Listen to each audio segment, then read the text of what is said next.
As we jump back into things, we want to talk next with Hank South, the recruiting analyst for BamaOnline.com, part of the 247sports.com network. What a busy weekend for Hank.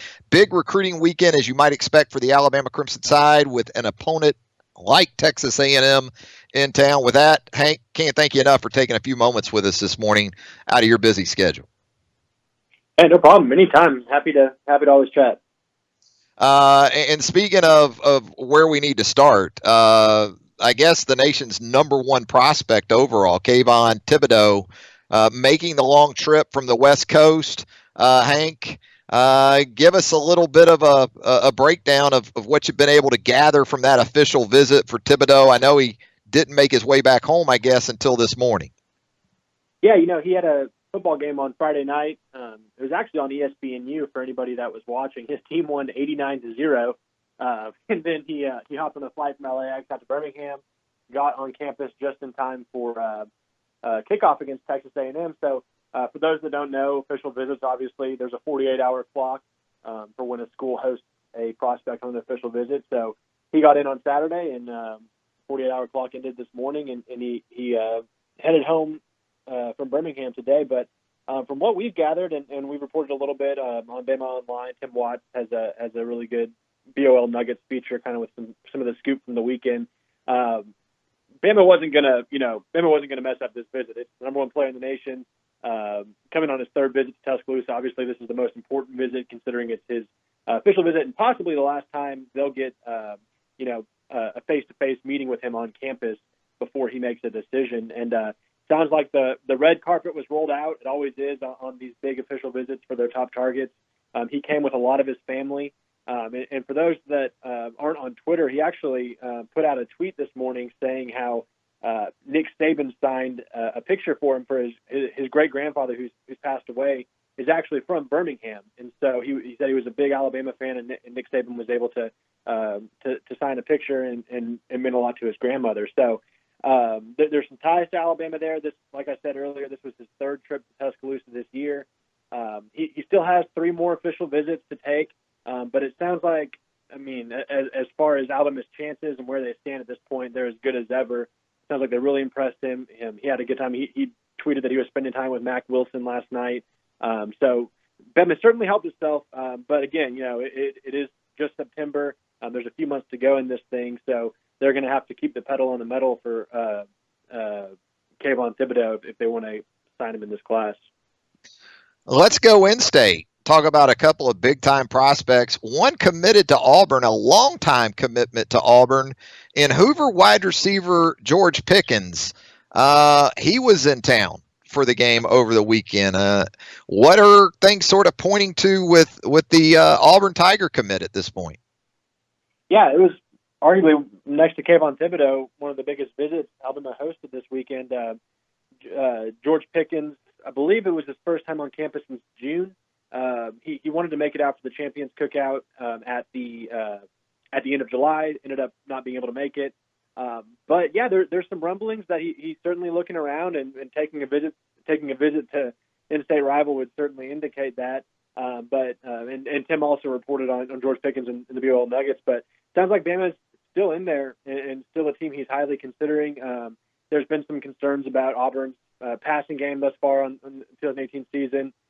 So certainly he goes to a school that's just putting up ridiculous numbers through the air, and he's going to like that. So we'll see where it goes. I think he'll return for an official visit later on this fall. And obviously, Pierce Quick, Paul Tyson, those guys are in his ear. They're close by to him, so they're going to have a say in this as well. But sounds like Bama's really pushing for him and may have a good shot in this thing when all is said and done. You kind of touched on an interesting point there with Pickens, being that he's at Hoover and sort of looking at the situations at both Auburn and Alabama right now, especially in terms of the position he plays. When you talk big picture for George Pickens, already this season and, the last couple of seasons, he's gotten a firsthand view of Taulia Tagovailoa, of Paul Tyson. You think that sort of plays into this maybe with Pickens as well, Hank? I think absolutely. You see those guys firsthand, like you said. I think another thing that could also end up in Auburn's favor in the end is the relationship with Bo Nix. he plays on the same 7-on-7 team. Those two have built really strong bonds. That's also something you have to watch. But I mean, you can't ignore the fact, or you can't ignore the performances and the kind of the high school careers overall that both Talia and Paula put together nearby to him. So I think he's definitely taking that into consideration, and the opportunity to possibly play with Tua for at least one season next year. So I'm sure he's looking at that as well. Yeah, Bo Nix, an outstanding quarterback in his own right. So if Pickens does stick with Auburn, he's not going to have an empty cupboard, I wouldn't think, should Stidham move on either this year or after next year.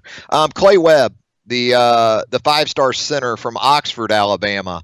It's been kind of interesting with him because so many of these in-state guys like Quick and like Tyson and some others jumped on board early. And Webb's kind of went through the process, so to speak, longer than you're seeing a lot of guys these days.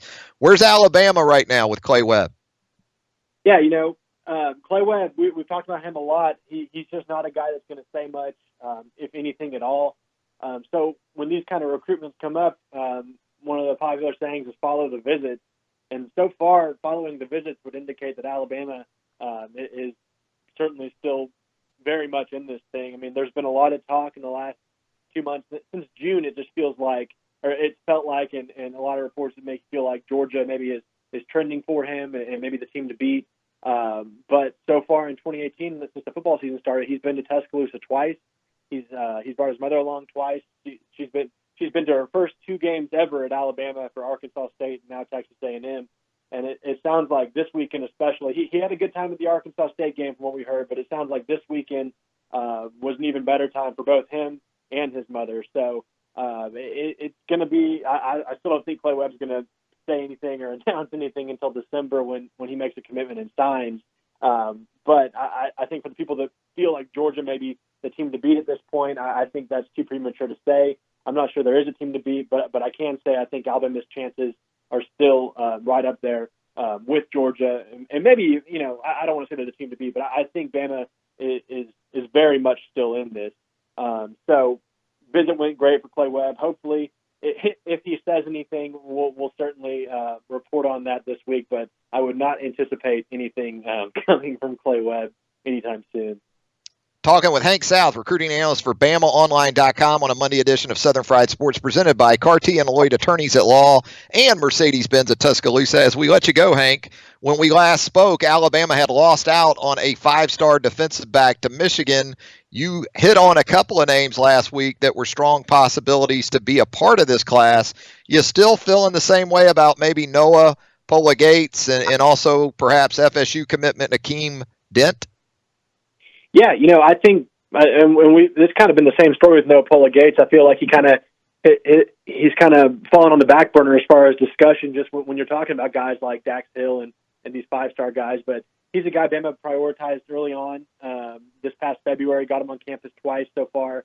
He says Bama's his leader, and he's kind of indicated that they have a very big lead in his recruitment. The only thing with Noah Pola-Gates is he wants to wait until January at the Polynesian Bowl to announce a decision. So we'll see if he maybe decides to do it earlier than that, but I think he's going to stick to that. But I think Bama is still in very good shape to land him at the cornerback position. And then, Akeem Dent, he's going to be an interesting one to watch. His name kind of started to make its rounds during the summer as a possibility. He was trying to get out to Tuscaloosa, never did. But now it looks like he's coming on campus next month, probably for the Missouri game, considering it's the only home game in the month of October for Alabama. And it sounds like FSU struggles are certainly something he's looking at, and obviously the opportunity at Alabama as well.